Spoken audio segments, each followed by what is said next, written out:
Shalom. Sukacita sore harinya, amin. Yang bersukacita saya melihat lambaian tangannya, kasih tos kanan kirinya, katakan engkau diberkati Tuhan. Oh, tidak ada yang diberkati Tuhan sepertinya ya. Oh ya.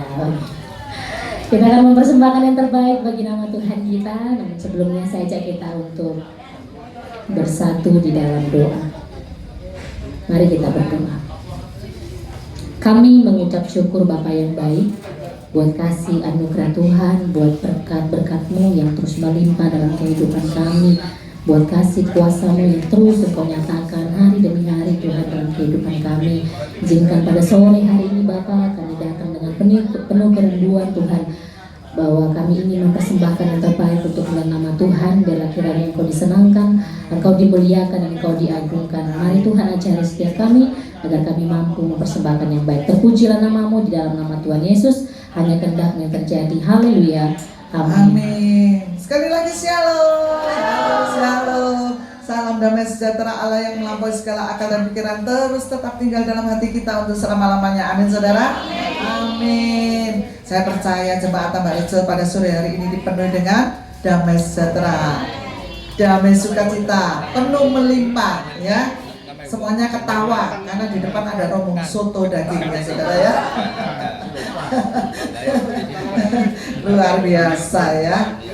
Itu MPG kita hari ini ya. Siapa yang di sini tidak tahu golongan darah saudara? Oh nggak tahu ibu ya? Oh benar pernah periksa. Yang golongan darah A siapa sih? Oh banyak juga ya yang A ya. Oke. Oh Maria juga A ya berarti. Oh. Samuel A ya berarti. Oh. Oke. Anaknya A gitu ya saudara ya. Yang golongan darah B? Oh nggak ada B. Oh P1 Dindil. Dewe anda esakno dikeroyok ya. AB. Oh 2. Oh 3, 4. AB. Oh AAO. Ada ya golongan darah AAO gitu ada ya.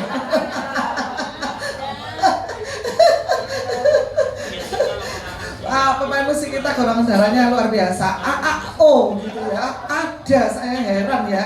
Wah, luar biasa ya.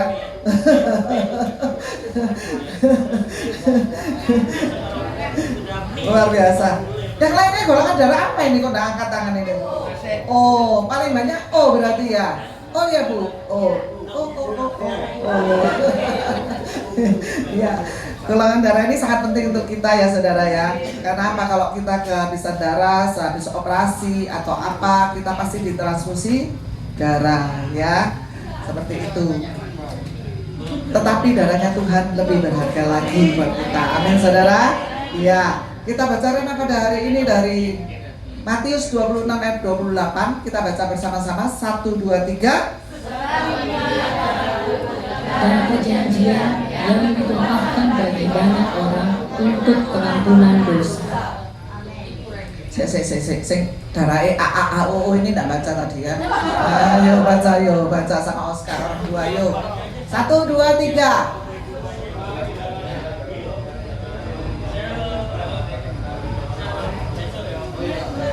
Gak kompak ya orang dua ini. Sebab inilah darahku, darah perjanjian yang ditumpahkan bagi banyak orang untuk pengampunan dosa. Wow, luar biasa. Saudara tahu, sudah baca ayat ini tadi ya, sampai baca 3 kali ya saudara. Kesimpulannya dari ayat ini apa saudara? Yang pagi nggak boleh jawab. Kesimpulannya apa? Ini sekolah teologi harusnya tahu ya. Ya, kadang kita baca firman Tuhan tapi kita nggak ngeh, betul nggak saudara? Ya, kadang kita perlu orang lain untuk membukakan bagi kita, betul saudara ya. Masa nggak ada yang tahu di sini? Apa? Kasih Tuhan. Apa Pak? Darah Yesus. Pengampunan dosa. Iya ada di sini tulisannya. Saya tanya kesimpulannya. Kesimpulannya apa dari firman Tuhan pada sore hari ini? Ayo. Oh ya. Yesus dalam arti itu bukan semuanya betul, boleh, tetapi tidak memasuki kepada inti di dalam ayat ini, saudara. Ya, inti dari ayat ini sangat penting sekali buat kita, sangat-sangat penting, saudara. Ya, dikatakan sebab inilah darahku, darah perjanjian. Saudara tahu perjanjian? Surat yang ditandatangani dengan darah. Berarti kesimpulannya, saudara dan Tuhan sudah dimeteraikan, ditokcek. Berarti saudara adalah miliknya Tuhan. Ada kata perjanjian, itu berarti Tuhan sudah membuat perjanjian dengan kita melalui darahnya, darah Tuhan. Itu inti dari ayat ini, saudara. Dan itu sangat penting buat kita. Seperti saudara kalau buat perjanjian jual beli rumah, saudara tidak bisa diganggu gugat lagi, betul nggak, saudara? Kalau ada perjanjian seperti ini, saudara tidak bisa diganggu gugat lagi, tidak bisa diambil oleh iblis, tidak bisa diambil oleh siapapun, karena saudara adalah miliknya Tuhan. Dan darah ini menebus kita untuk memberikan pengampunan. Darahnya sangat berkuasa. Berkuasa untuk apa, saudara? Ayo. Menebus dosa, terus mengalahkan maut, pintar, terus menyembuhkan sakit penyakit kita, dan yang terpenting membawa kemenangan kepada kita. Betul nggak? Darah Yesus membawa kemenangan kepada kita. Hidup kita ini sangat berharga. Tuhan menebus kita bukan dengan emas dan perak. Betul nggak, saudara? Kalau dulu budak ditebus dengan perak, dengan emas, ya. Tetapi kita ini manusia yang sangat dikasihi Tuhan. Kita ditebus dengan darahnya yang mahal. Karena itu, apa saudara sudah memberikan yang terbaik untuk Tuhan? Sudah belum? Ngaku ya, ngaku ya. Kadang saya juga merasa gini, saudara, kita ini kelewatan banget loh, saudara ya. Saudara aja kalau sudah diberi seseorang, diberi uang kayak kemarin Pak Rudi memberi ke uang ya, memberi ini ya, terus saudara masih minta terus gitu. Kebangetan nggak, saudara? Kebangetan loh, saudara. Ya, kita ini sudah dibeli, ditebus dengan darah mahal, tapi kalau kita doa kadang minta-minta terus. Betul nggak, saudara? Bukan menyenangkan hati Tuhan, tapi Tuhan, pokoknya aku njaluk sembuh saiki, sikilku iso mlaku nang gereja. Ayo, jika sembuh aku gak nang gereja, Tuhan. Aku watuk, Tuhan. Jika sembuh aku gak nang gereja, gak nyanyi, Tuhan. Watuk, gitu ya, saudara ya. Seringkali seperti itu ya, saudara ya. Padahal kita itu tidak perlu minta-minta. Selama kita melekat kepada Tuhan, Tuhan pasti memberikan yang terbaik untuk kita. Amin, saudara. Amin ya. Saya rasa saudara paham akan firman pada Rema pada sore hari ini, dan saudara boleh mengerti betapa berharganya saudara di hadapan Tuhan. Amin, saudara. Kita pujikan pujian pada sore hari ini. Saudara bangkit berdiri, kita akan memujikan lagu ini. Ada kuasa dalam darahnya, darah domba Allah. Ada kuasa dalam darahnya, darah anak domba Allah. Sampai kemuliaan untuk Tuhan kita.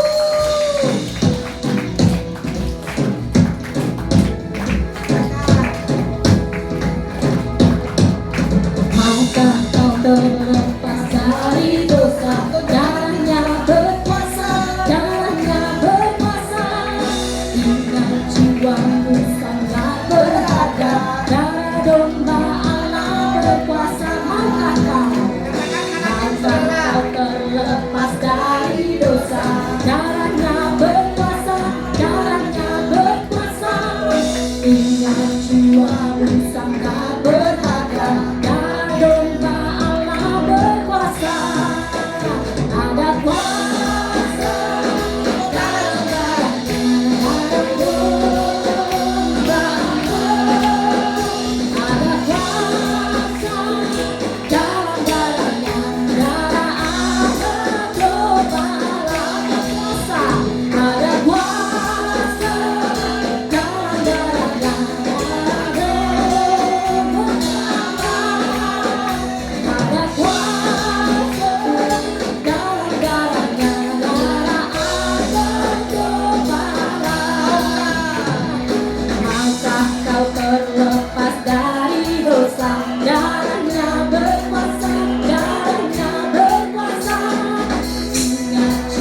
Kamu sangat berharga, namun malah berkuasa.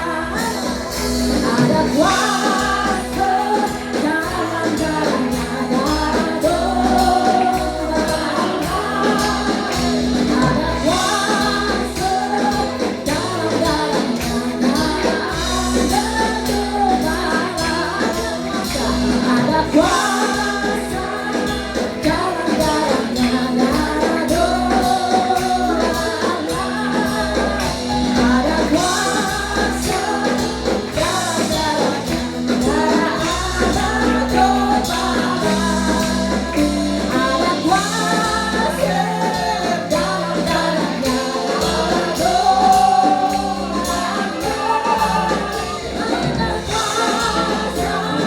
kuasa dalam darahnya, darah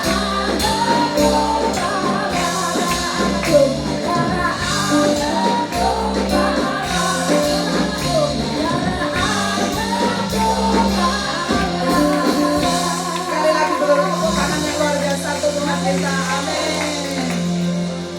Silakan duduk saudara. Kita mempersiapkan hati kita untuk dalam perubahan, menikmati hadirat Tuhan.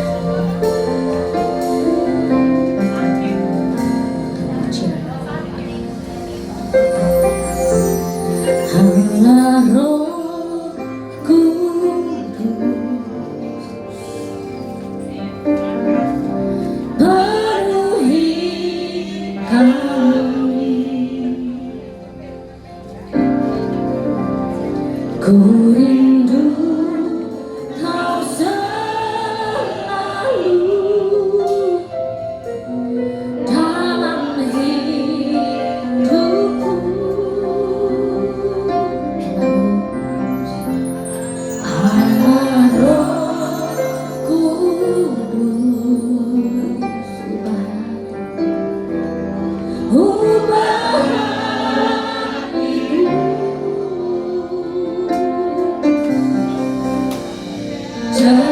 Jadikanku jamalah, ku rindu hadiratmu. Ku sembah kudus,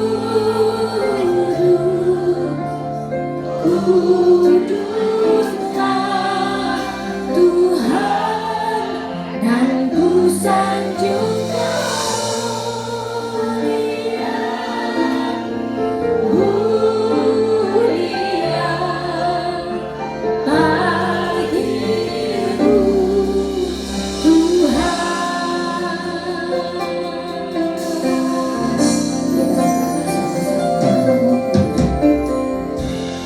Allah Rohku,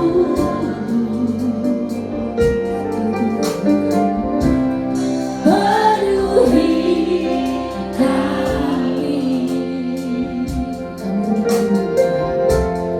Ku rindu Kau selalu dalam hidupku.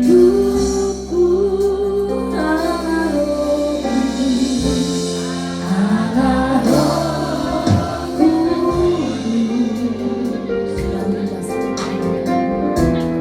ubah hatiku.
kekudusan-Mu meliputi setiap kami.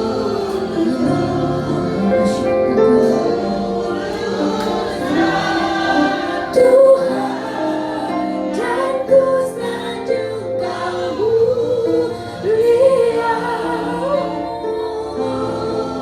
mulia bagimu, Tuhan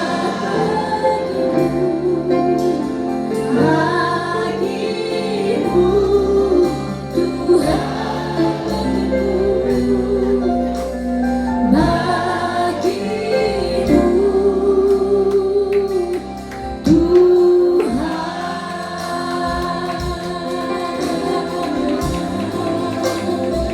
mari kita sembah, mari kita agungkan Dia, mari kita muliakan. Haleluya, terpuji Tuhan,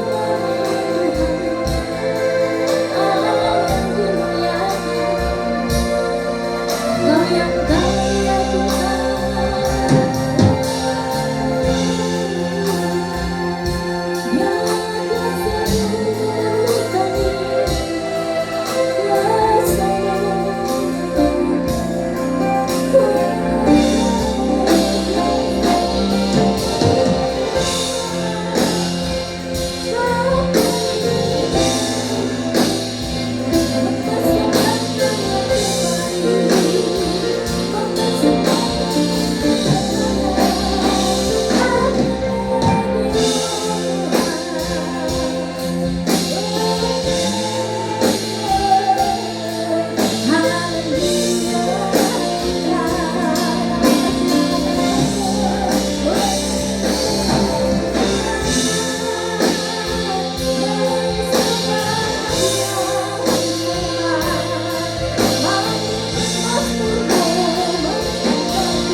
Kami diurapi, kami dimampukan Tuhan untuk mengerjakan apa yang Tuhan mau dalam kehidupan kami.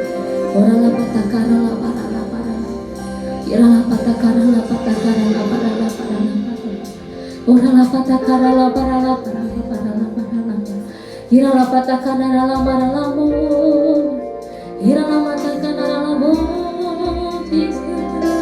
irala parala mu.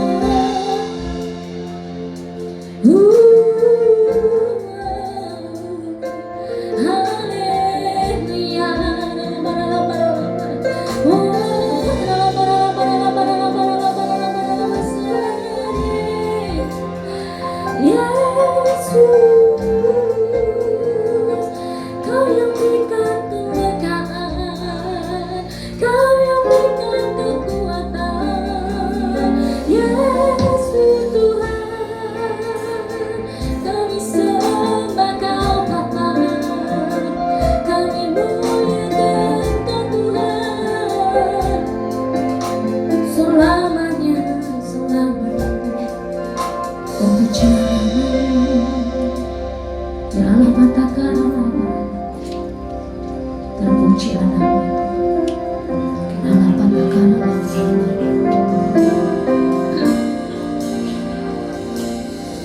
Janganlah pasukan Tuhan, terpujilah di dalam nama Tuhan.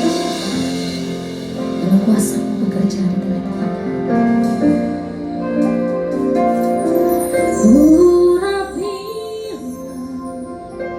Kami dengan minyak baru, penuhilah kami dengan hadirat-Mu. Kami rindu Tuhan melihat kuasa-Mu dicurahkan di tempat ini. Lebih lagi kita menyatakan urapilah kami, urapilah kami dengan minyak baru, penuhilah kami dengan hadirat-Mu. Kami rindu Tuhan melihat kuasa-Mu dicurahkan di tempat ini. Sama-sama kita bangkit berdiri, katakan, urapilah kami dengan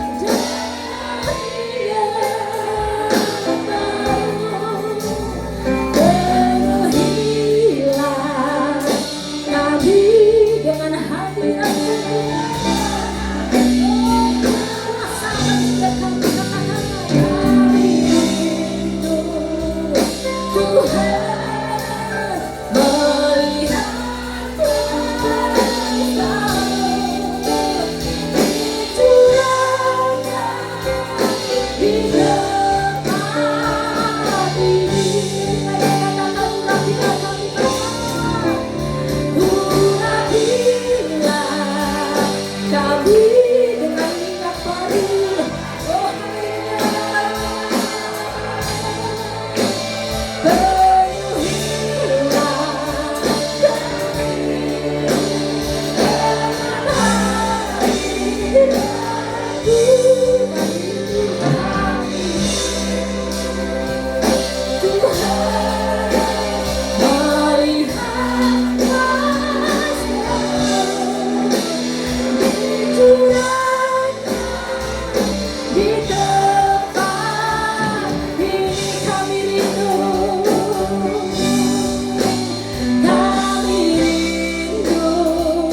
Tuhan melihat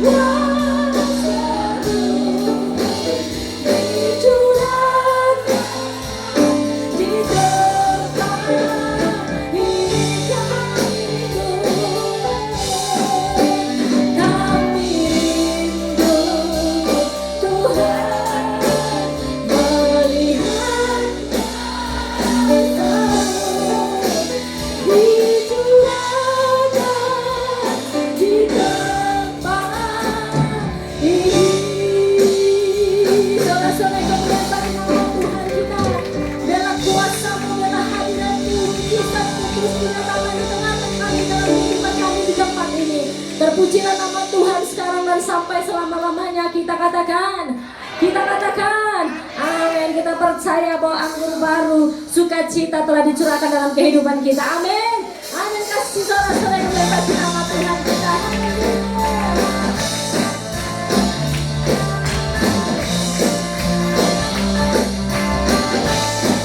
Kita katakan sama-sama. Roh Kudus tercurah di tempat ini, urapannya yang ajaib memulihkan umatnya. Roh Kudus tercurah bagi gerejanya, membangkitkan umat pilihannya. Katakan hari inilah harinya Tuhan, saat kebebasan tiba. Belenggu dosa mari berserah. Kita suarakan sama-sama. Anggur baru tercurah penuhi umatnya dengan sukacita. Minyak baru tercurah urapi umatnya, nyata kuasanya. Dalam tangan sama-sama sebagai orang yang kudus mengajarkan bagi setiap kita. Kita nyatakan Roh Kudus tercurah di tempat ini, urapannya yang ajaib memulihkan umatnya. Roh Kudus tercurah bagi gerejanya, membangkitkan umat. Katakan hari inilah harinya Tuhan, saat kebebasan tiba. Belenggu dosa dikatakan, belenggu dosa dikatakan. Mari berserah, sorakan sama-sama. Hey, anggur baru tercurah penuhi umatnya, oh dengan sukacita. Minyak baru tercurah urapi umatnya, nyata kuasanya. Tepuk tangan sama-sama, katakan anggur baru tercurah penuhi umatnya dengan sukacita. Minyak baru tercurah urapi umatnya, nyata kuasanya. Nyata kuasanya.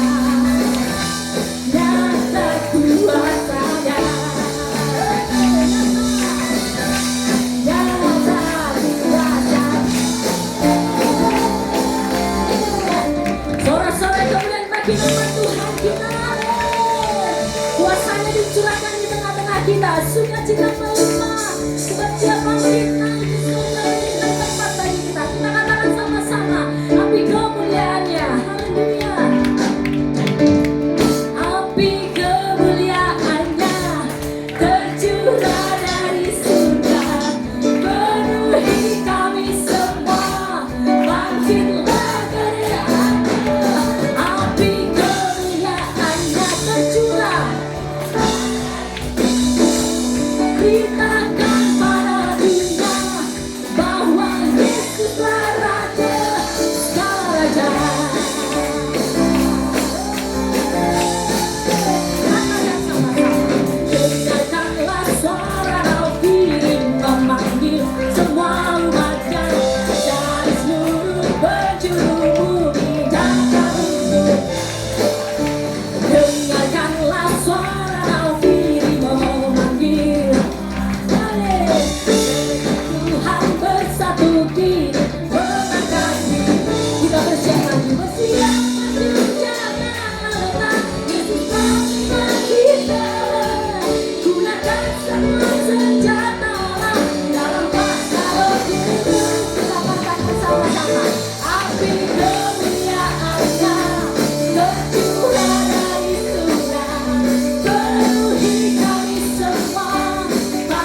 Mari kita persiapkan hati kita untuk kebenaran firman Tuhan.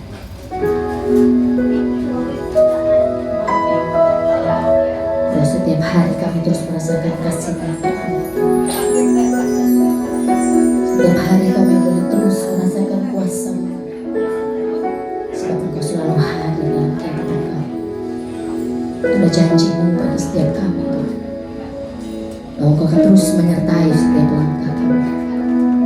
Engkau akan terus berjalan bersama dengan kami.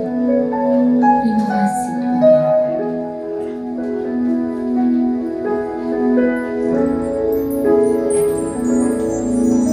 Ku rasakan kasih-Mu Tuhan.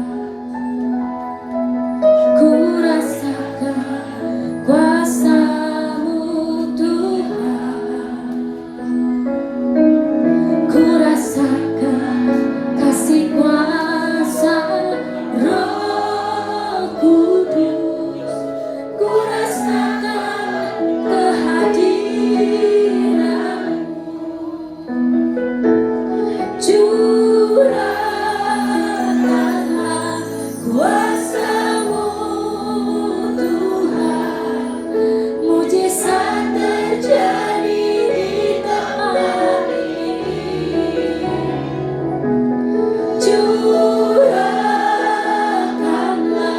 kuasa-Mu Tuhan. Mujizat terjadi sekarang ini. Kita menyatakan dengan penuh iman ya. Ku rasakan kasih-Mu Tuhan. Ku rasakan kuasa-Mu Tuhan. Ku rasakan kasih kuasa Roh Kudus. Ku rasakan kehadiran-Mu. Ku rasakan kasih-Mu. Ku rasakan kasih-Mu Tuhan. Kami rasakan. Ku rasakan kuasa-Mu Tuhan. Ku rasakan kasih kuasa Roh Kudus. Ku rasakan kehadiran-Mu. Curahkanlah kuasa-Mu Tuhan. Mujizat terjadi di tempat ini. Curahkanlah kuasa-Mu Tuhan. Mujizat terjadi sekarang ini.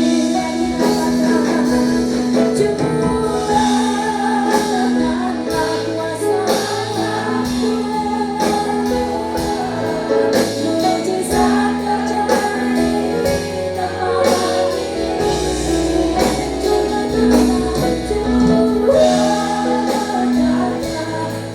kuasa-Mu.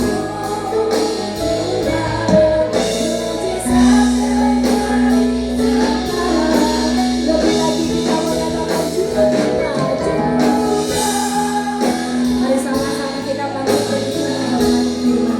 kepada hamba-Nya dalam persilakan. Di tempat ini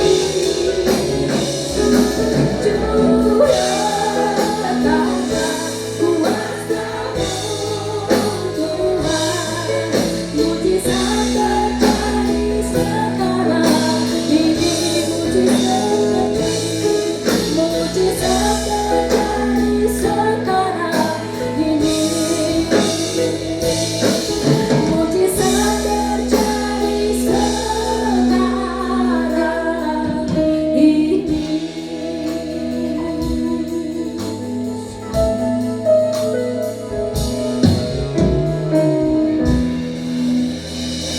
Kita berdoa. Tuhan, kami bersyukur Engkau ada tengah-tengah kami. Kami percaya di mana ada roh Allah, maka kuasa mujizat Tuhan akan dinyatakan di sana.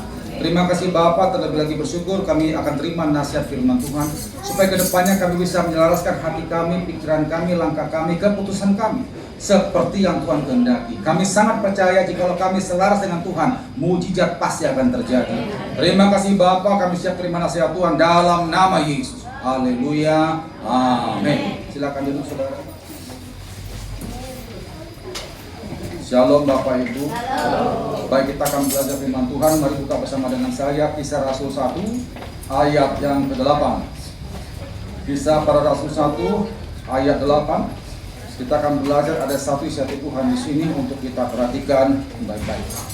Kisah Rasul 1 ayat 8. Demikian firman Tuhan, saya bacakan. Tetapi kamu akan menerima kuasa kalau Roh Kudus turun ke atas kamu, dan kamu akan menjadi saksiku di Yerusalem dan seluruh Yudea dan Samaria dan sampai ke ujung bumi. Sekali lagi, tetapi kamu akan menerima kuasa kalau Roh Kudus turun ke atas kamu, dan kamu akan menjadi saksiku di Yerusalem dan seluruh Yudea dan Samaria dan sampai ke ujung bumi. Buka Yohanes 1 ayat 12. Yohanes 1 ayat 12. Dikatakan di sana, tetapi semua orang yang menerimanya diberinya kuasa supaya menjadi anak-anak Allah, yaitu mereka yang percaya dalam namanya.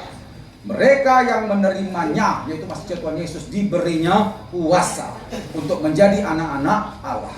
Bapak Ibu, saya menanya, pernah nggak saudara percaya bahwa di dalam tangan Tuhan tidak ada kita yang biasa-biasa, semuanya luar biasa?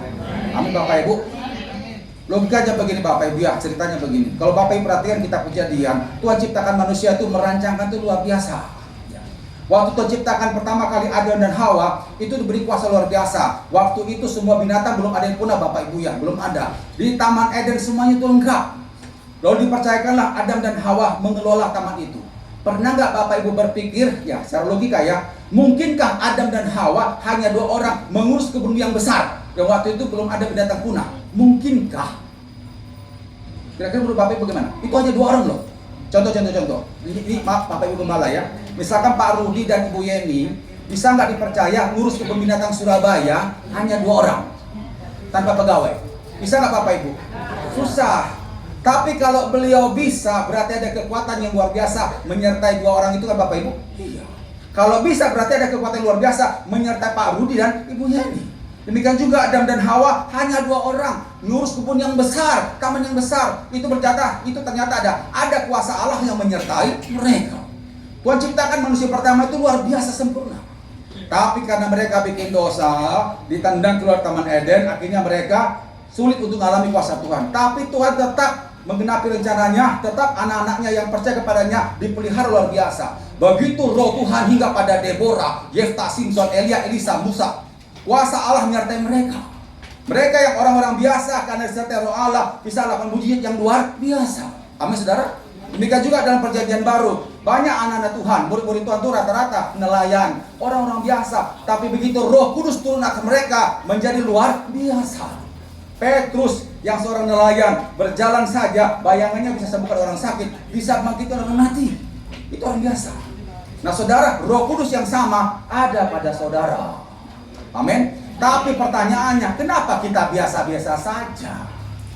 Pada Roh Allah menyertai kita, itu juga menyertai para rasul dan para nabi. Kenapa kita biasa-biasa saja? Harusnya kita juga mengalami hal yang luar biasa. Nah, hari kita Bapak Ibu kita akan belajar apa yang harus kita lakukan agar kuasa Allah yang sudah ada pada kita bisa termanifestasikan luar biasa. Sekali lagi Bapak Ibu ya, Roh Allah menyertai para nabi, para rasul itu sudah ada pada saudara. Dan dikatakan pada Kisah 1 ayat 8, kamu akan menerima kuasa kalau Roh Kudus turun atas kamu. Dan saudara, kalau kita sudah terima Roh Kudus, tanda pertama apa Bapak Ibu? Kalau kita sudah terima Roh Kudus? Hah? Kalian tahu? Percaya Yesus. Nanti bisa baca 1 Korintus 12 ya. Orang kalau dalam dia sudah ada Roh Kudus, dia bisa mengaku Yesus adalah Tuhan. Amin. Saya percaya kita semua sini ngaku Yesus adalah Tuhan, bukan? Bukan begitu Bapak Ibu? Ya. Berarti apa? Roh Kudus ada pada kita. Nah, ini pertanyaan, kenapa Roh Kudus itu tidak termanifestasikan luar biasa seperti zaman-zaman perjanjian lama dulu itu? Kenapa? Nah, ada 4 nasihat supaya saudara kalau ikuti 4 nasihat ini, maka kuasa Allah yang menyertai para rasul, para nabi juga akan nyata dalam kehidupan saudara. Yang pertama, jangan batasi Tuhan. Jangan batasi Tuhan. Saudara, memang Allah itu luar biasa, maha kuasa, maha segala macam lah. Tapi dia tidak bisa melanggar firman-Nya. Nah, sikap kita saudara seringkali melanggar firman, sehingga akhirnya Allah yang sebenarnya bisa berkuasa luar biasa itu tidak bisa berbuat apa-apa. Karena kita yang membatasi Tuhan itu sendiri. Nah saudara, apa contoh membatasi Tuhan? Ada 3. Yang pertama, masih kurang percaya atau tidak percaya. Buka Matius 13 ayat 58. Matius 13 ayat 58. Sekali lagi Bapak Ibu ya, roh Allah yang besar itu ada pada kita. Tapi dia tidak bisa apa-apa kalau saudara membatasinya. Apa contoh membatasi Tuhan itu sendiri? Matius 13 ayat 58. Kurang percaya atau tidak percaya. Dikatakan di sana Matius 13 ayat 58. Dan karena apa saudara? Ketidakpercayaan mereka, tidak banyak mujizat diadakannya di situ. Waktu itu Yesus pulang ke Nazaret, pulang ke kampung halaman sendiri, dan ada banyak orang minta didoakan. Ya. Ternyata saudara, yang sembuh itu sedikit. Padahal selama ini kita berpikirkan kalau Tuhan hadir suatu tempat, maka tempat itu akan mengalami lawatan Tuhan. Ternyata enggak juga. Tergantung iman orang yang ada di tempat itu. Dan ternyata mereka semua rata-rata enggak percaya. Makanya yang sembuhkan hanya sedikit. Ya. Itu Tuhan loh yang tumpang tangan, bukan hamba Tuhan, bukan nabi. Tuhan loh. Tapi Tuhan pun juga nggak bisa apa-apa. Karena mereka tidak percaya. Saudara, mungkin kita bukanlah nggak percaya ya, tapi kita seringkali apa? Kurang percaya. Kita sih percaya, tapi kurang penuh percayanya. Makanya kuasa Allah kita tidak rasakan. Buka Yakobus 1. Yakobus 1. Kalau kita masih bimbang waktu doa, itu sama dengan saudara tidak percaya. Yakobus 1 ayat 6 sampai 7. Perhatikan kalimatnya Bapak Ibu ya. Yakobus 1 ayat 6 sampai 7. Hendaklah yang memintanya dalam iman dan apa saudara?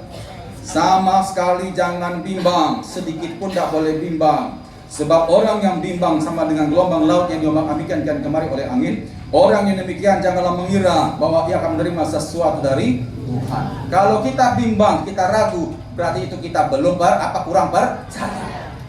Saudara waktu berdoa masih sangsi, ragu akan kuasa Tuhan, Allah tidak akan menjawab doa saudara. Ingat Bapak Ibu ya, Tuhan tidak akan bekerja di luar firman-Nya. Dia hanya bekerja sesuai firman-Nya. Nah, saudara, apa contoh kebimbangan atau keraguan atau kurang percaya? Contohnya gini Bapak Ibu ya. Habis doa, kita masih mengeluhkan lagi yang kita doakan. Itu dia.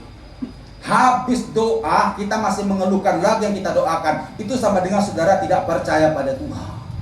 Waktu doa mantap, Tuhan aku yakin percaya, masalahku selesai. Dalam nama Yesus, amin. Begitu buka mata, kok lama ya? Kok gini ya? Itu sama dengan saudara tidak percaya. Ingat saudara ya, waktu kita doa nyerahkan masalah kita ke Tuhan, Tuhan lo kerja. Amin. Hanya saja beliau kerja tidak kelihatan. Iman itu adalah mempercayai kuasa Allah yang sedang bekerja, tapi tidak kelihatan. Kalau sudah kelihatan Bapak Ibu, kita tak perlu iman. Amin.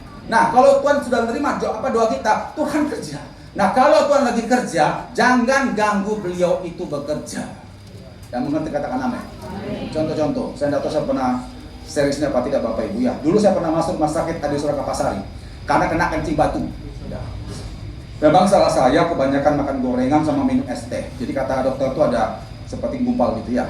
Nah, waktu di USG itu malam saudara ya, itu ditemukan batu ada 0,9 sama 0,5 di dalam ginjal. Dokter katakan, Pak, ini di dalam ginjal, jadi nggak dilewati obat. Ini mesti operasi atau nggak laser. Jadi Bapak mesti opnam. Duh, mesti opnam dong. Iya opnam. Waktu itu belum ada BPJS Bapak Ibu ya, akhirnya opnam. Nah, setengah jam kemudian sakit saudara. Maaf saudara, maaf. Itu kencing saya itu udah keluar darah saudara. Oh, itu sakit luar biasa. Akhirnya di kamar tuh saya bel suster datang. Ada apa Pak Nasr? Suster, tolong suntik lagi suster. Sakit sekali suster. Ya. Pak, ini baru setengah jam loh. Nanti tunggu 3 jam lagi baru suntik lagi. Kalau langsung suntik lagi nggak boleh. Tapi sakit sekali suster, nggak kuat saya bilang begitu. Udah Bapak doa saja. Iya. Dia nggak tahu saya pendeta saudara. Udah doa saja, sudah doa. Dia pergi. Saudara tahu situ di ruangan itu ada 6 apa 8 orang ya. Itu saya tangking bersuara keras loh. Dalam nama Yesus batu ku perintahkan keluar. Dalam nama Yesus batu ku perintahkan keluar. Aku perintahkan keluar. Itu sampai 3 kali. Saya mau nanya Bapak Ibu, waktu saya tangking 3 kali, apakah hilang sakitnya? Tidak, masih ada. Tapi tak diamkan mulut saya. Tak tahan, saudara. Saya tidak, aduh, nggak kayak gitu Bapak Ibu. Karena saya tahu Tuhan lagi kerja, makanya saya tidak mengeluh itu. Saya percaya lagi bekerja, makanya saya diamkan mulut saya. Saya tidak mau mengeluh. Saya diam. Lama-lama tertidur. Paginya dibangunkan sama suster, Pak bangun Pak, mau tes IVP. Cuma saya tidak tahu apa singkatan IVP Bapak Ibu ya. Kalau saudara orang medis pasti tahu lah. Tes IVP itu Bapak Ibu akan disuntik cairan, lalu di ronsen. Itu lebih detail. Nah waktu tes IVP, batu 2 tadi tinggal 1 mengecil, posisi di bawah. Belum. Terus akhirnya suster datang beritahu begitu. Saya bilang, suster kalau gitu saya pulang lah. Kan sudah di saluran kencing, jadi saya dilewati obat. Saya tahu obatnya kok. Oh, Pak sebentar, tunggu dokternya. Nah, begitu dokternya datang, lalu tanya pada saya, loh panas katanya mau pulang. Iya dok, kan sudah di bawah. Dilewati obat, saya tahu obatnya kok. Nah, akhirnya tanda tangan pulang paksa. Nah waktu pulang kan, arah pulang waktu itu masih tinggal di Gersian Bapak Ibu ya. Kan lewati apotik toh. Nah saya mampir sebentar ke apotik karena saya tahu obatnya. Saya beli, saya minum 2 hari dengan air hangat, keluar batunya. Selesai. Tepuk tangan bagi Tuhan.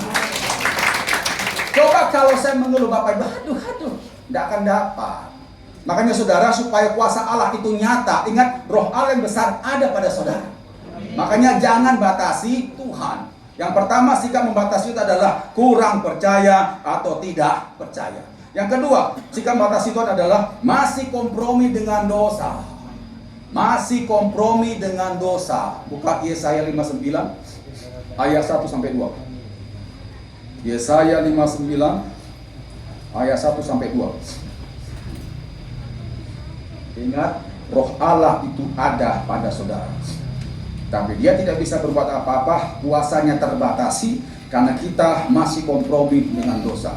Yesaya 59 ayat 1 sampai 2. Dikatakan di sana, sesungguhnya tangan Tuhan tidak kurang panjang untuk menyelamatkan dan pendengaran tidak kurang tajam untuk mendengar, tetapi yang merupakan pemisah antara kamu dan Allahmu ialah segala kejahatanmu, dan yang membuat dia menyembunyikan diri terhadap kamu sehingga ia tidak mendengar ialah segala dosamu. Jadi bukannya Tuhan tidak dengar doa kita, bukannya Tuhan tidak sanggup tolong kita, tapi menjadi pemisah antara kita dengan Tuhan adalah dosa kita. Saudara, masalahnya di zaman sekarang ini yang era teknologi makin tinggi, penilaian kita akan dosa cenderung remeh. Apa itu dosa Pak? Tuhan juga ngerti lah, kita manusia terbatas. Tuhan juga paham lah. Akhirnya nggak apa-apa lah. Padahal saudara tahu ya, dosa adalah penghalang berkat yang tidak kelihatan. Dosa adalah penghalang berkat yang tidak kelihatan. Seandainya itu kelihatan Bapak Ibu, saya yakin kita akan berpikir beribu kali sebelum bikin dosa. Masalahnya tidak kelihatan, akhirnya kita berkata, sudah apa-apa ya. Bukan aku tidak dengar doamu, bukan aku tidak sanggup tolong engkau, tapi dosamu itu pemisah, aku tidak bisa tolong engkau. Itu kata firman Tuhan. Amin. Yang seperti ini banyak saya temukan dalam konseling perpasa. Begitu mereka mengaku dosa, terjadi kesembuhan. Kapan hari itu kami nangani ada seorang AI, saudara ya. Saya waktu datang ke tempat kami memang tidak ada konseling pribadi. Saya katakan tolong Bapak Ibu yang mau pelepasan, isi kuesioner perkara dosa dengan jujur. Aku dosamu di situ. Kami nggak akan baca itu pribadi sekali dengan Tuhan. Akhirnya mereka isi kuesioner. Nah kami tidak tahu AI ini ada masalah apa. Nah cuman belakang baru kami tahu ternyata dia punya kanker payudara sudah 2 tahun saudara. Jatuh lebih berapa lah. Nah tahunya itu waktu dia pulang. Jadi waktu kita doakan pelepasan, kan sebelum kita doakan kita suruh ngaku dosa dulu.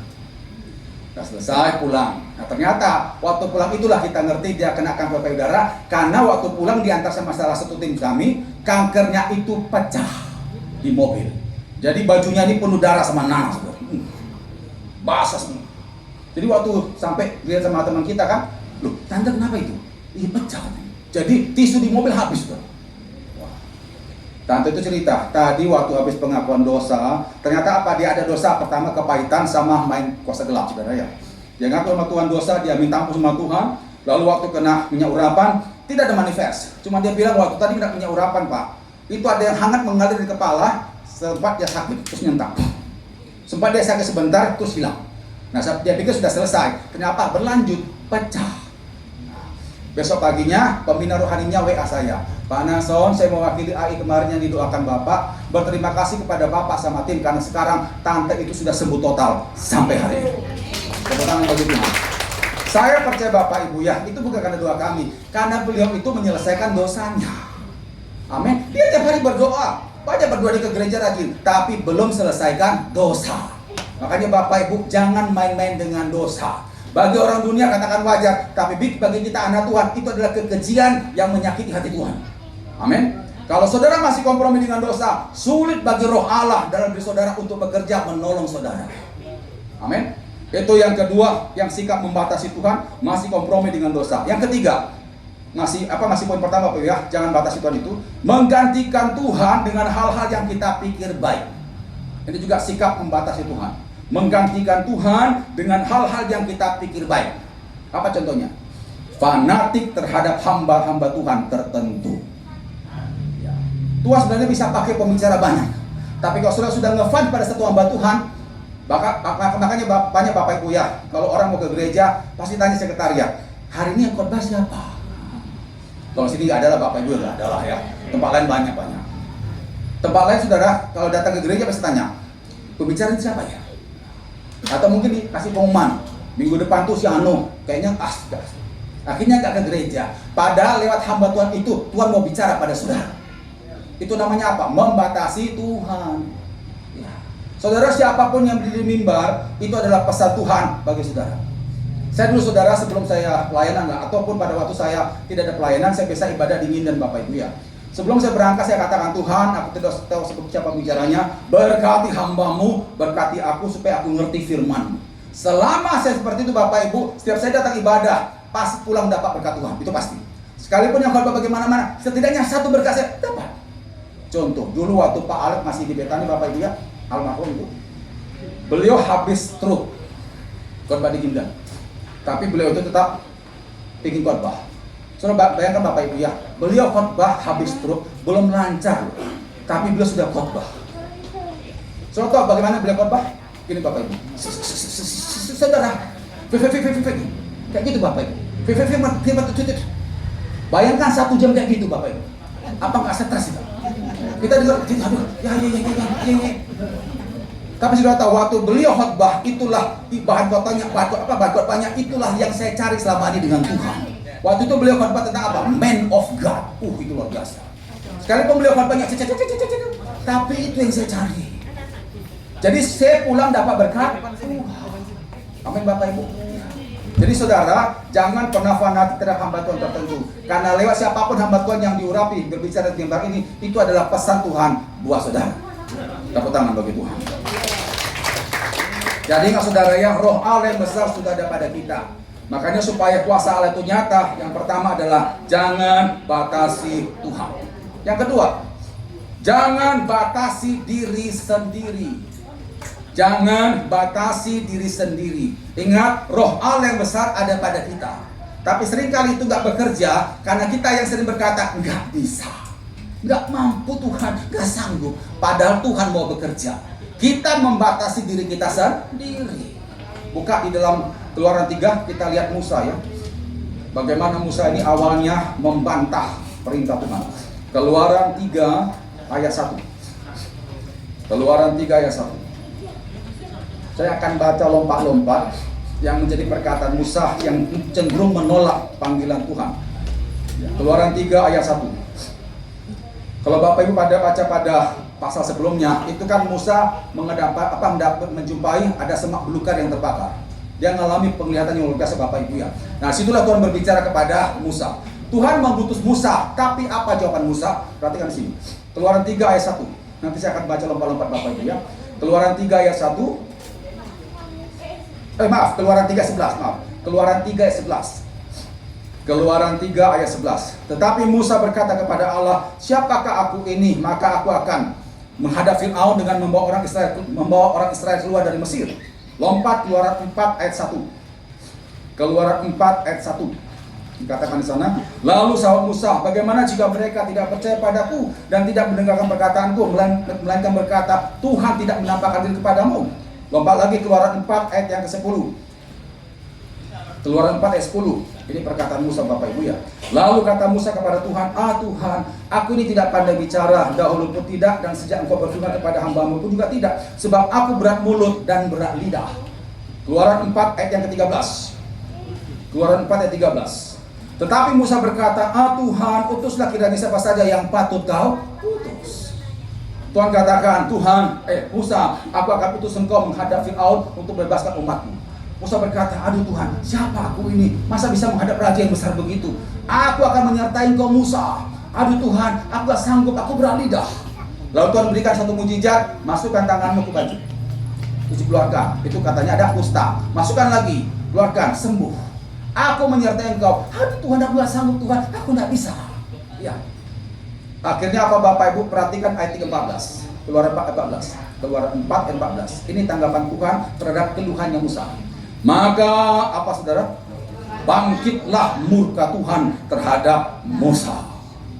Saudara, kalau kita diutus Tuhan, Roh Allah menyertai kita, tapi kita berkata nggak bisa, Tuhan tuh marah loh saudara. Tuhan tuh marah. Lebih bagus kita berkata, Tuhan memang nggak bisa, tapi dengan Engkau aku pasti bisa. Itu bagus. Jadi aku nggak bisa Tuhan, aku nggak bisa Tuhan, aku berani. Marah Tuhan saudara. Jadi yang kedua yang membuat akhirnya Roh Allah dalam diri kita tidak bekerja, karena kita membatasi diri sendiri.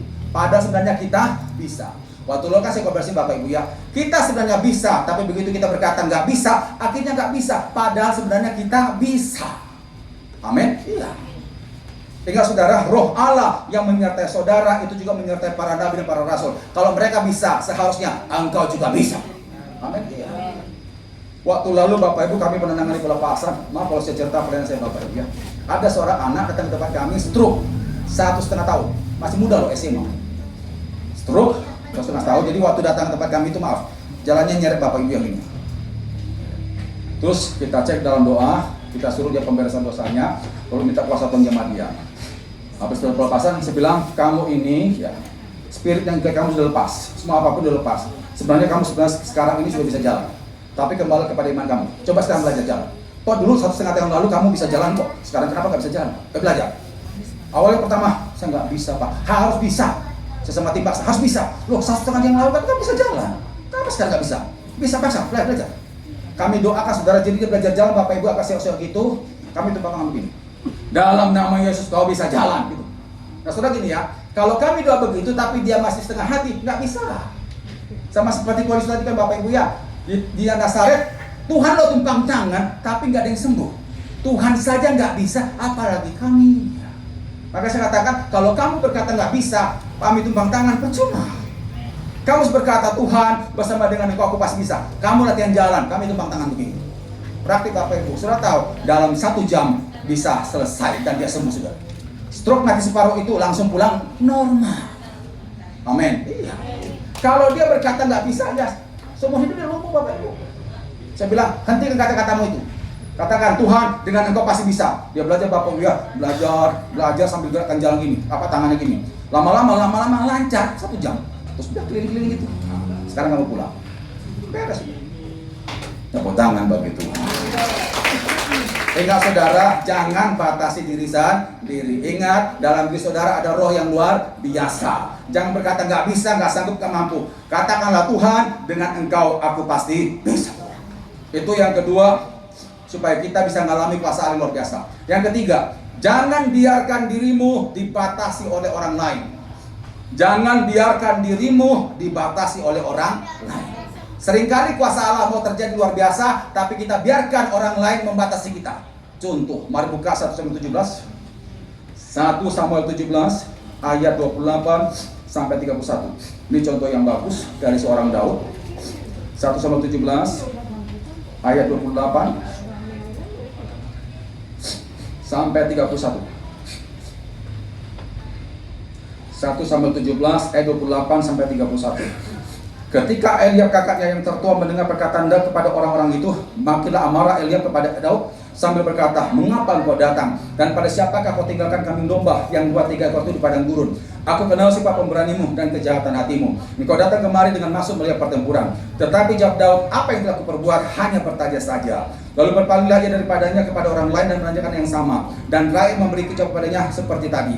Terdengar kepada orang perkataan yang ucap oleh Daud itu, lalu diberitahukan kepada Saul dan Saul menyuruh memanggil dia. Hari itu saudara, Daud itu ngantar rantang makanan untuk kakak-kakaknya yang ikut pasukannya Saul. Ya, kita tahu pertama kan bersama saudara semua saudaranya Daud kan ikut perang. Daud itu kan hanya di rumah jaga kambing domba sama papanya. Nah, waktu ngantar kelantang itu, begitu sampai di medan tempur, nah bangsa Israel ini kan mati kutu, mati nyali karena melihat ada Goliat yang menantang mereka. Mereka nggak berani Bapak Ibu. Nah, Daud begitu datang melihat, loh kok aneh ya, kok nggak tempur ya? Wajarlah dia bertanya pada prajurit di sana, Om, ini kenapa nggak tempur? Ada apa? Lalu prajurit itu menjelaskan, ini loh Dek, itu ada orang raksasa, kita nggak bisa apa-apa. Nah, lagi mereka ngobrol begitu, datanglah Eliab, kakak kandung daripada Daud. Nah, Eliab itu waktu melihat adiknya bertanya, bukan jelaskan baik-baik, malah nyemprot dia, maki-maki dia di depan orang banyak. Seharusnya kan sebagai kakak yang baik kan bisa jelaskan Bapak Ibu ya dengan baik. Ini gini loh Dek, di depan itu ada raksasa, kita nggak berani perang. Harusnya kan begitu toh. Ini disemprot. Kamu pasti datang kemari cari gara-gara toh. Boleh pertempuran kan? Kenapa kau tinggalkan 2-3 kau kami domba di sana? Ya, disemprot orang banyak. Nah, lihat apa tanggapan Daud. Apakah Daud di sana pulang dengan gondok? Ya, lalu banting-banting rantang, lalu berkata, kakak jahat. Apa seperti itu? Tidak. Daud berkata apa? Loh, aku cuma tanya, salahku apa?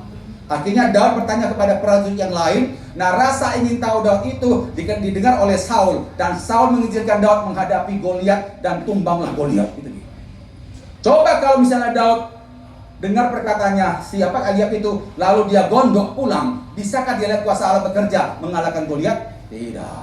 Daud tidak membiarkan dirinya dibatasi oleh perkataan kakaknya, tidak membiarkan dirinya dibatasi oleh orang lain.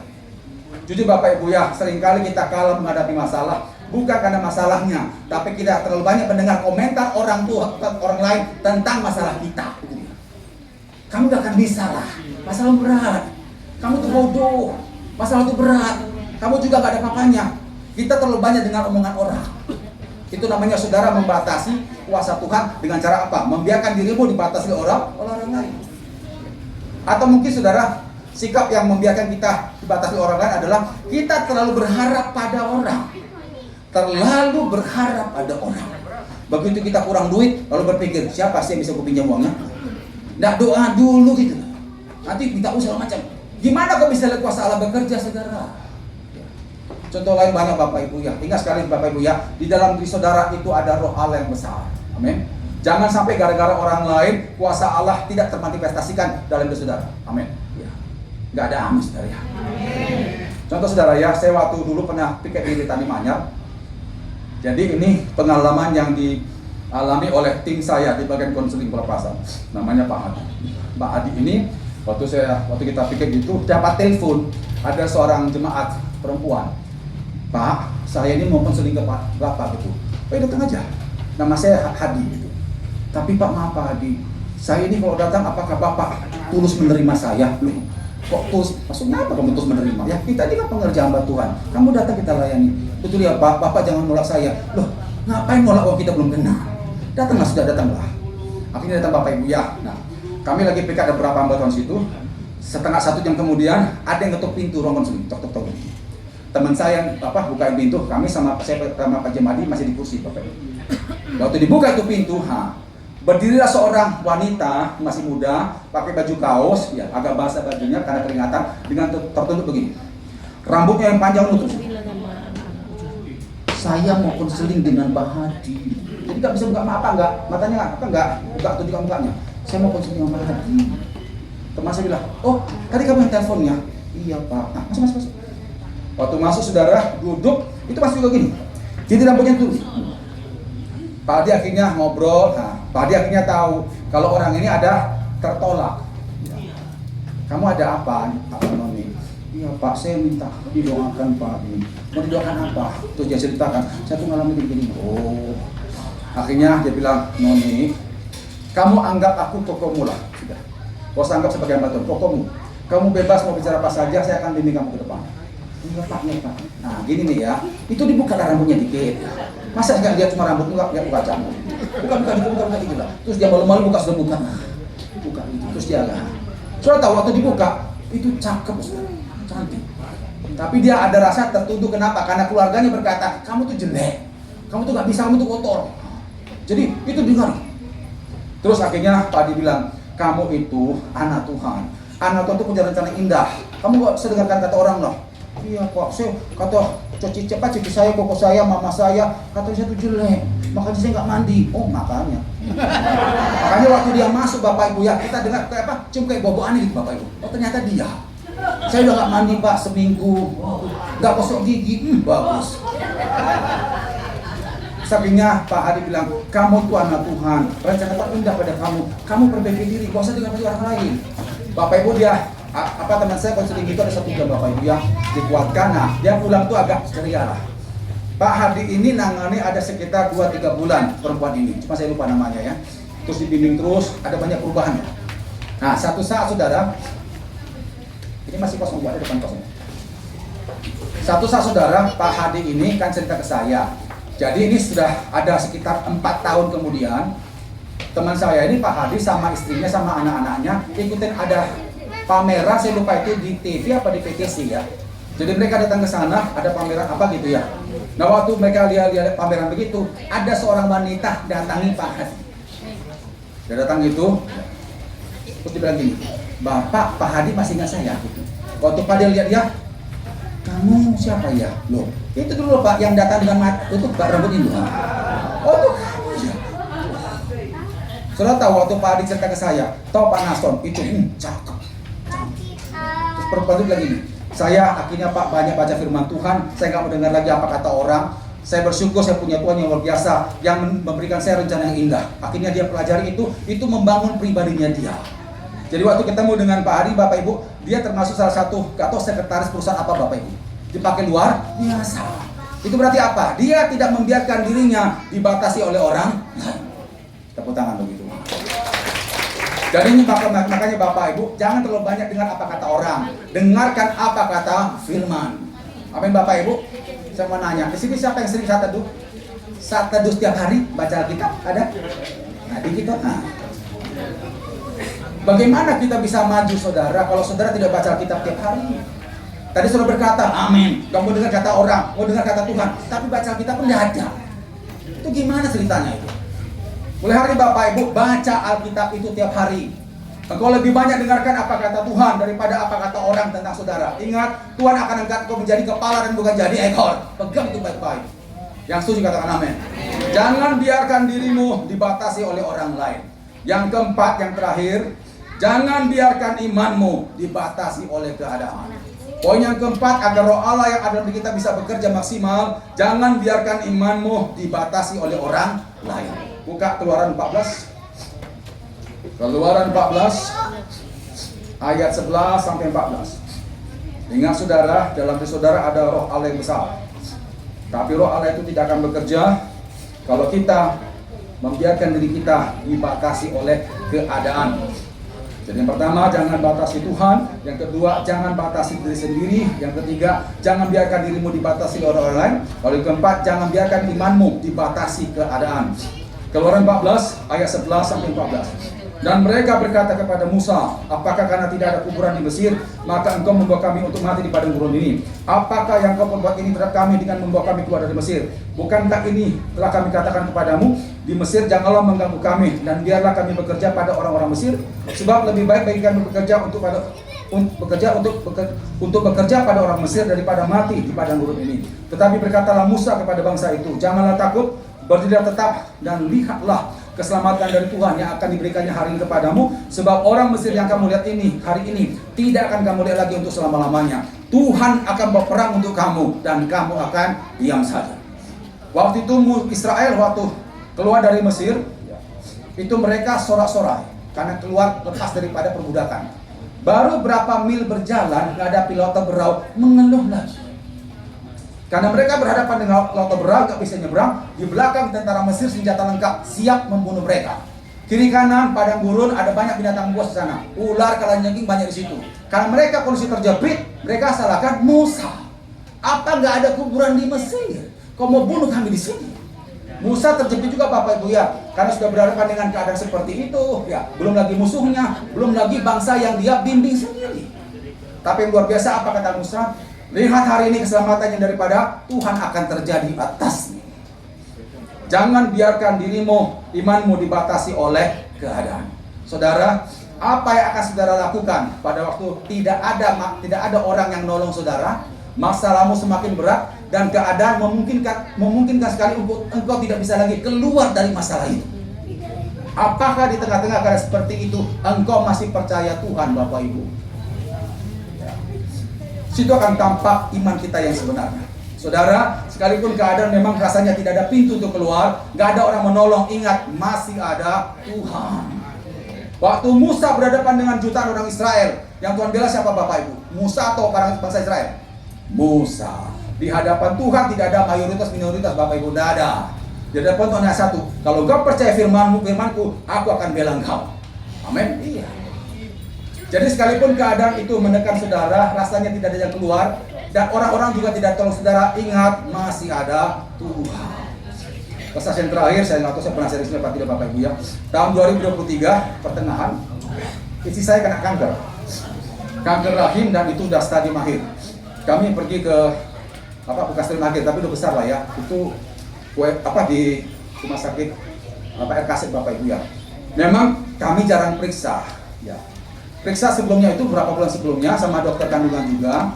Dokter kandungan itu nggak ada masalah, hanya ditemukan nyium sama kista saja. Tapi sisa itu sakitnya parah Bapak Ibu ya. Dia kalau datang bulan, maaf. Kalau ibu-ibu yang menikah pasti tahu lah. Kalau datang bulan tuh jerit-jerit Bapak Ibu. Bahkan sampai mau pingsan, saking sakitnya. Nah semula saya berpikir karena dari masukan jemaat, Pak itu nggak apa-apa, semua wanita rata-rata juga begitu. Saya juga dulu begitu kok. Nanti kalau sudah menopause nggak ada lagi sakitnya. Akhirnya kita nggak periksa. Sampai akhirnya saudara istri saya berkata gini, Bang, ini kok sakit di lebku kok 2 minggu nggak selesai. Pendarahan tuh semakin banyak. Sama satu lagi Bang, ini perut kiriku kok bengkak. Kok perutku bengkak? Itu yang bikin kaget saya. Waduh, apa lagi? Akhirnya kami ke RKS Bapak Ibu ya.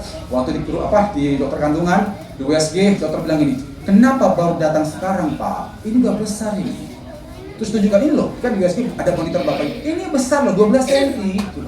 12 cm tapi bulat nih Bapak Ibu, kayak bola gitu. Ini besar nih. Ini mesti angkat kandungan semua. Loh, angkat kandungan semua dong. Iya, ini udah besar loh. Apa nggak bisa kankernya aja diangkat dong? Coba Papa lihat, nggak ada gunanya karena sudah mepet rahim kiri kanan loh. Kalaupun diangkat saja kankernya, itu merusak rahim semua. Mending angkat semua aja. Waktu dokter jelaskan begitu, istri saya nangis aja Bapak Ibu. Jujur Bapak Ibu ya, kalau mau operasi nggak ada uang kami, ya. Terus mau minta tolong ke siapa? Ini posisi keadaan yang kita nggak bisa apa-apa. Sepanjang perjalanan dari rumah sakit ke rumah saudara, sebelumnya dokter katakan, Pak kalau bisa langsung opnam aja. Nanti besok direncanakan nanti kita akan bayar untuk operasi. Oh, entar dokter. Itu kami berunding dulu lah. Akhirnya saudara, waktu sampai di rumah, saya langsung masuk kamar, saya doa. Tuhan ya apa ini Tuhan, uang kami tidak ada, ini istriku kena kanker seperti ini, bagaimana Tuhan? Saya cuma pasrah Bapak Ibu. Terus Roh Kudus bilang begini, suruh dia bereskan dosanya, lalu kau hancurkan sakitnya. Akhirnya Bapak Ibu saya katakan sama istri saya, kau ada dosa ini, aku cek ada kepahitan di hatimu. Ini yang lama ini, belum kau bereskan, nanti kau bereskan. Akhirnya saudara, sayalah yang layani pelepasan istri saya. Itu harus saya doakan pelepasan sampai jerit-jerit Bapak Ibu, jerit-jerit, wah. Akhirnya selesai, itu kami doakan hari Sabtu. Hari Senin start doa. Karena Tuhan katakan perintahkan hancurkan sakit kankernya itu. Saya perintahkan Bapak Ibu ya, saya tongking saya tongking. Aku bicara pada kanker, aku hancurkan dalam nama Yesus.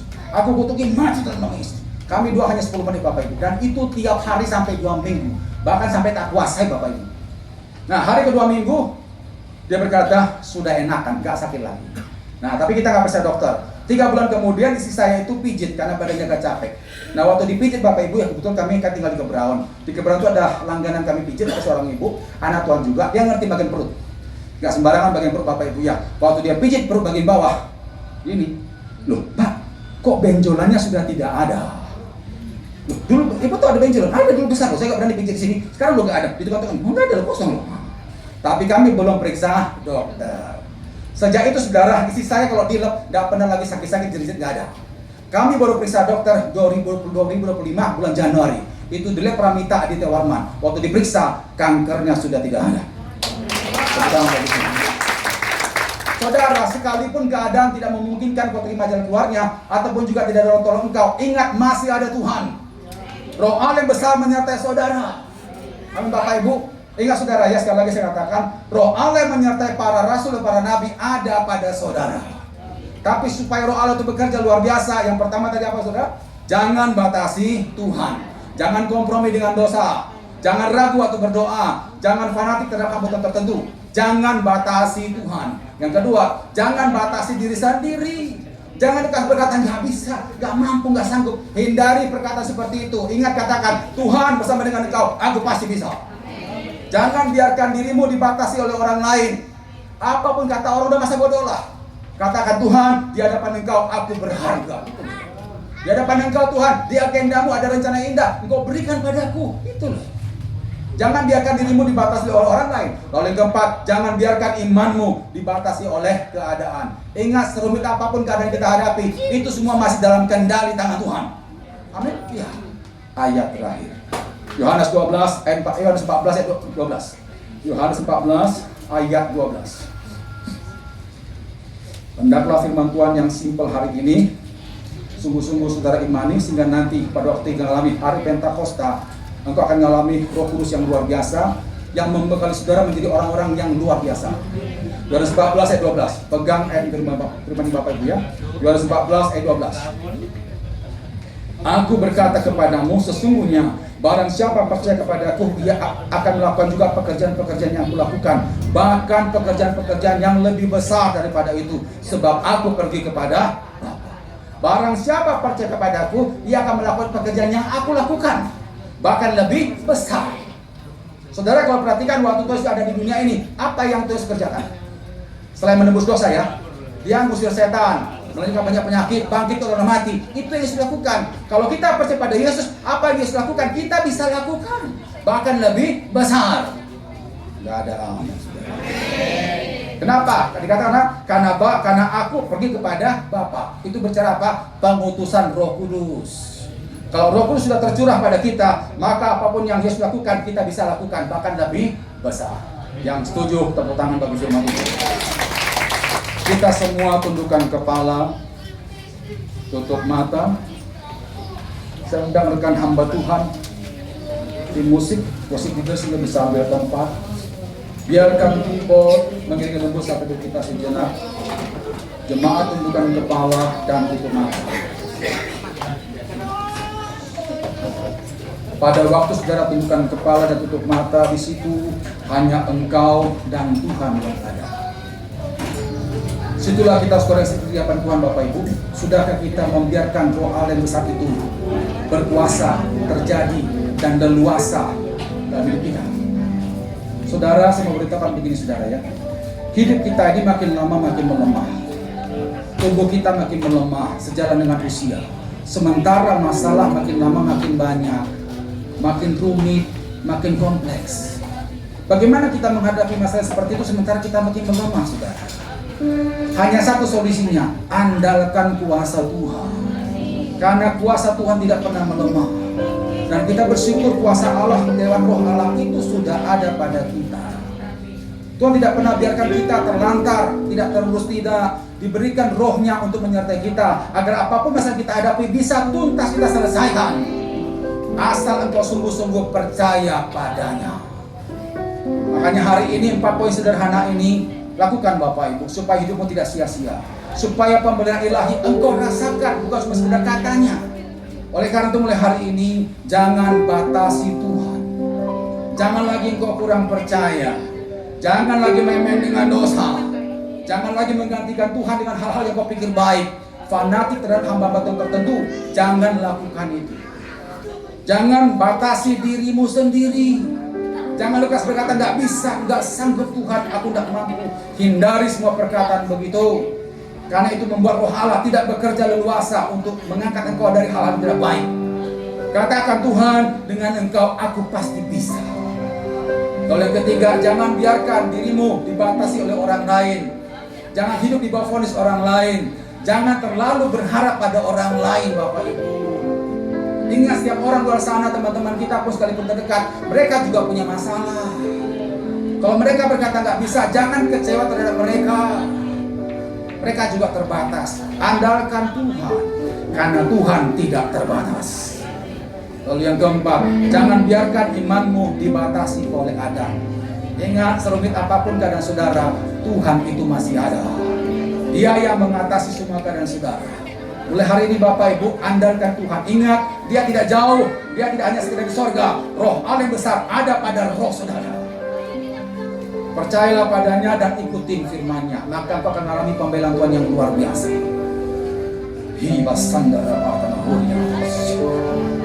Tuhan, terima kasih untuk firman-Mu yang singkat dan sederhana pada sore hari ini, yang kembali mengingatkan kami bahwa kami tidak sendirian Tuhan. Kami bersama dengan roh Allah yang luar biasa. Roh Allah yang menyertai para nabi, para rasul itu juga beserta dengan kami, dan itu ada di dalam kami Tuhan.